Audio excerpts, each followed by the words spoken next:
Cái Khasi ở society cái bề cái way cái sinh trong kỳ nông thọ khót Khasi cái jala cái là ban Rakhe cái sngi cho cái thọ khatar ni cái literary day badru cái belong kum shibenta ban panha perda ya cái jing Rakhe ya cái jing dap life sans nem trong cái sinh ya cái ni cái jing Rakhe cái sinh cái là belong ha cái jing lang cái là long ha Don Bosco Youth Center lại mkhra min ha cái khatwi trik nai lur ha cái bao mentri cái nat cái kwat cái khia uba al hek ula long ukong san Haringkat ke jingi dan lang ki dikhot jong Khasi Author Society ki samla pulie bat ki wei. Hak ni kisngi ka seng kala kenma burom ya ki nong thok kot Khasi ki bala khlat no da ka pelong ya ka jing skap jar ka bashi minute nalor ka ni kala pun ko burom ru ki samla ki beyo he ma ka subject pat ru ya ki bajob ha ka jingi ko pulie poetry. Hak ni kisngi kwangsan bala pelaj ru ya ka kot bala tho ru ba Anderson ka bala ai kerteng ka thop poetry bat ka jing prasad man siem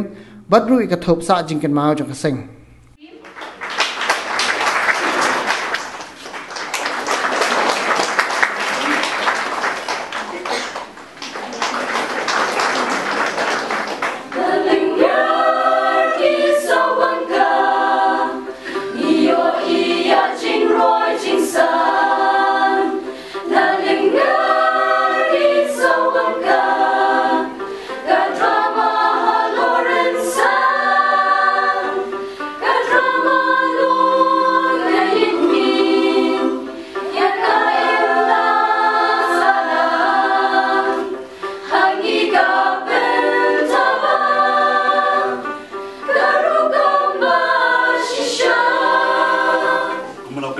mau di way di nongren ke bang layo yang ini ke recognitions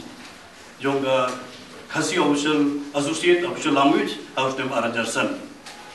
akti por jong arajar iwe arajar ar la juya keleng but bon kli meeting la pelong hek district level prepare pada state rukumju akumno gin ya chikmat but punyo ya ke recognitions ya gani ke tien Khasi kum ka associate language ismo kwen chigate ba kidon kini ki riromba ki basang ngani Khasi Author Society matang yu ik dan sangun kita ke founder member jong gani ka KS ki belum kinong bading ki batba ya geding nadu ke snap ki basdang bansang ya gani sing ban ya aga congratulations bila long way ki jingjob da ka penyo recognitions ya ka Khasi official language associate official language kini ki na kini ka Khasi Author Society la pli bon ki lan iki nongtho manje kendu badi manje fliu jumut man penroy tien Khasi la ram dei de jing bading jong ni ke riu romba ngam trai ba ngilang poi shat adu ni ka thong